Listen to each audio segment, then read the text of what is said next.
खूप दिवसांनी हा व्लॉग करतोय। बऱ्याचदा कसं होतं की आपल्याला वाटतं की आपण करू शकत नाही, आपण कंटाळलोय, आज नाही उद्या करू, माझ्याच्याने काही होतच नाही आहे, असं स्वतःला कारण द्यायला लागतो आपण। आणि हळूहळू ना आपल्याला ती कारणं आवडायला लागतात। म्हणजे ना कधी कधी ते दुःख जे आहे ते आपल्याला छान वाटायला लागतं। म्हणून काही विचार न करता काही मित्रांसोबत, घरचे आणि मित्रांसोबत मी इकडं आलो। एक दिवस सुंदर घालवला, एक चित्र काढलं आणि परत एकदा पेंटर ऑन द गोची नव्यानं सुरुवात केली।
मी आज आलोय Purna farms.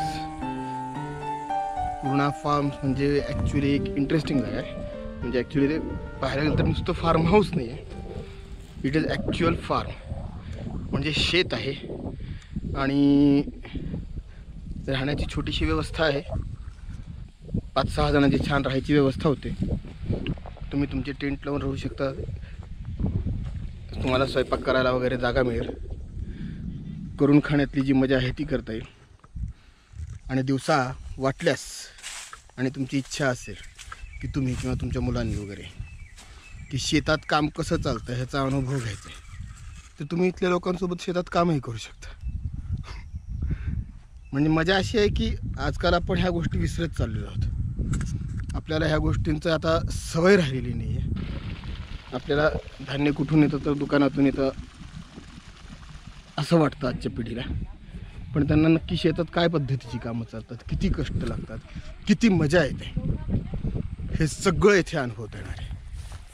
Purna farms location मी डिस्क्रिप्शनमध्ये देतोच आहे, कॉन्टॅक्ट नंबरही देतो। जंगलवादी नाही आहे, पण निसर्गाच्या खूप जवळ आणि दूर दूरपर्यंत कुणी नाही। वेगळा लँडस्केप आहे, म्हणजे सह्याद्री मधलाच पण बऱ्यापैकी फ्लॅट लँड असलेला भाग आहे हा। रात्री बऱ्याचदा कोल्ह्यांचे आवाज येतात, कोल्हे ऐकू येते, मजा आहे।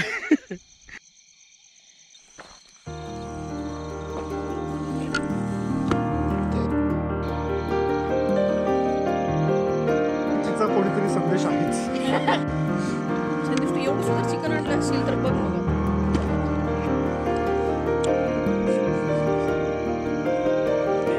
मला वाटलं थोडंसं वापरता पण येते नाही आणि त्या पण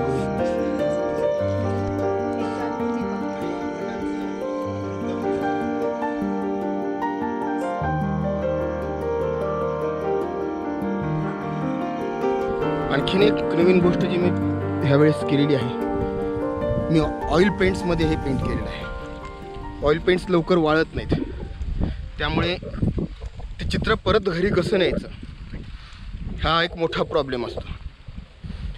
त्याच्यासाठी मी यावेळेस एक छोटंसं एक सेटिंग करायचा प्रयत्न केलेला आहे।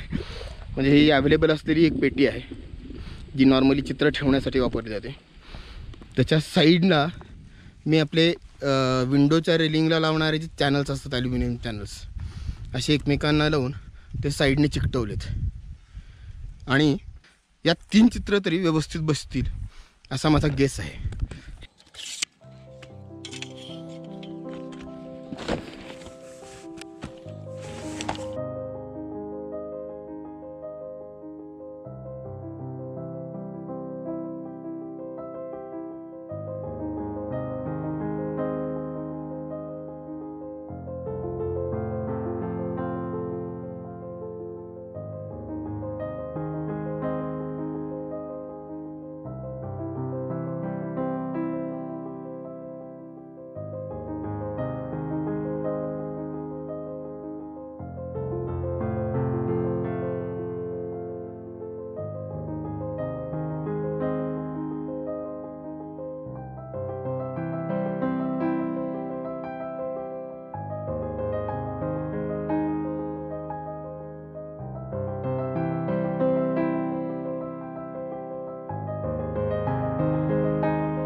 ऑइल पेंटिंगमध्ये लँडस्केप करण्याचा हा माझा पहिलाच अनुभव आहे तो. म्हणजे त्यामुळे कदाचित हात काही गोष्टी म्हणजे ज्या पद्धतीनं मी कलर्स वापरले आहेत, ॲप्लिकेशन जे केलेलं आहे ते थोडंसं